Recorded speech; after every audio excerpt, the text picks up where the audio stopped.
குப்பை கிடங்கா அல்லது வனப்பகுதியா என ஆச்சரியப்படும் அளவிற்கு 1.5 லட்சத்திற்கும் மேற்பட்ட மரங்களால் சூழப்பட்டுள்ளது தூத்துக்குடி மாநகராட்சியின் குப்பை கிடங்கு. இது குறித்த செய்தி தொகுப்பை தற்போது பார்க்கலாம். குடியிருப்புகள், நகரங்கள் மற்றும் சாலைகளை தூய்மையாக வைக்க உருவாக்கப்பட்ட குப்பை கிடங்குகள் தற்போது சுற்றுச்சூழலுக்கும் நிலத்தடி நீர் மாசுக்கும் அச்சுறுத்தலாக மாறியுள்ளது. ஆனால் குப்பை கிடங்குகளையும் சுற்றுச்சூழலுக்கு உகந்த சோலையாக மாற்ற முடியும் என்பதற்கு எடுத்துக்காட்டாக உள்ளது தூத்துக்குடி மாநகராட்சிக்கு சொந்தமான தருவைக்குளம் குப்பை கிடங்கு.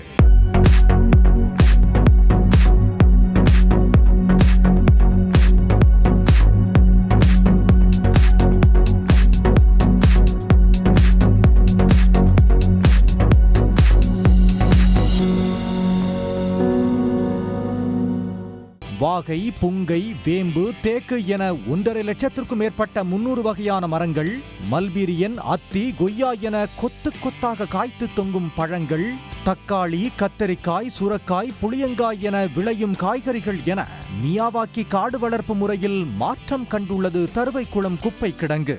தூத்துக்குடி தருவைக்குளத்தில் இருக்கிற நம்மளோட முன்னாடி குப்பை மேடும்பாங்க, இப்போ அது சுகாதாரமான இடமாக சோலையாக இருக்கும். ஏன்னா நிறைய செடி வச்சதுனால குப்பை மேடுங்கிறது அந்த காலத்தில் நீங்கள் நம்ம படிக்கச்சில படிச்சிருப்போம். குப்பை மேடு கோபுரம் ஆகுங்கிறதுக்கு ஒரு உதாரணம் தூத்துக்குடி மாநகராட்சியில் அந்த டம்ப் யார்டை பார்க்கலாம். பொதுமக்கள் கடந்து செல்லவே முடியாமல் இருந்த தருவைக்குளம் குப்பை கிடங்கை சோலையாக மாற்றும் முயற்சிகள் கடந்த 2022ஆம் ஆண்டு தொடங்கப்பட்டன. தூத்துக்குடி மாநகராட்சி அமைச்சர் கீதா ஜீவன் மற்றும் திமுக எம்பி கனிமொழியின் முயற்சியால் CSR பங்களிப்புடன் தொடங்கப்பட்ட பணிகள் தற்போது சுற்றுச்சூழல் மாற்றத்திற்கு வித்திட்டுள்ளன. ஒரு காலத்தில் துர்நாற்றம் வீசும் பகுதியாக இருந்த இடம் தற்போது மயில், மான் மற்றும் வித்தியாசமான பறவைகளின் புகலிடமாக மாறியுள்ளது. சூப்பர்வைசர் வேலை பார்க்கேன்.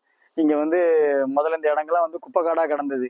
இது தரக்குள்ள குப்பை கிடங்குன்னு சொல்லுவாங்க யாருமே. ஆனா இப்போ யாருமே குப்பை கிடங்குன்னு சொல்ல முடியாது. அந்த அளவுக்கு செடிகளா வச்சு பராமரிச்சுக்கிட்டு இருக்கோம். இங்க தூசு குப்பை மேடுமா இருந்தது. குப்பைகளை நிறைய தட்டி தூசு சேதாரமா இருந்தது. இப்போ நாங்க நிறைய மரக்கன்றெல்லாம் வச்சிருக்கோம். கொய்யா, மாங்கன்று, தென்னந்தோப்பு நிறைய கன்று வச்சிருக்கோம். வாகைன்ற மாதிரி எல்லாம் செடி வச்சிருக்கோம். நல்ல காத்தோட்டமா எங்களுக்கு இருக்கு. இயற்கையை சுவாசிக்கிற மாதிரி இருக்கு.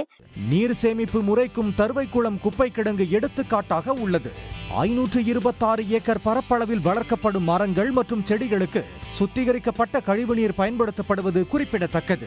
தூத்துக்குடி மாநகராட்சியிலிருந்து வேஸ்டா போகக்கூடிய சாக்கடை தண்ணியை இன்னைக்கு இங்க ஒரு ஃபேக்டரியில ஃபில்டர் பண்ணி தர்றாங்க. அந்த தண்ணியை தான் நாங்க இங்க கொடுக்குறோம். அது முழு பலன் கிடைக்குது. தோட்டங்கள் வளர்ச்சிக்கு முழு பலன் கிடைக்குது. ஒரு மரம் 3 வருஷத்துல காய்க்கும் அப்படிங்கிற மரம் 2 வருஷத்துல காய்க்கும். அந்த அளவுக்கு ரொம்ப ஸ்பீடா இருக்குது மரங்களோட வளர்ச்சி. குப்பை கிடங்கா அடர்ந்த வனமா என சந்தேகத்தை உருவாக்கும் வகையில் காட்சியளிக்கும் தருவைக்குளம் குப்பை கிடங்கு குப்பை மேடும் கோபுரமாகும் என்ற சொல்லின் செயல் வடிவம் என்றால் அது மிகையல்ல. சன் நியூஸ் செய்திகளுக்காக தூத்துக்குடி செய்தியாளர் ஜெயக்குமார். உடனுக்குடன் செய்திகளை தெரிந்து கொள்ள சன் நியூஸ் பெல் ஐகானை கிளிக் பண்ணுங்க.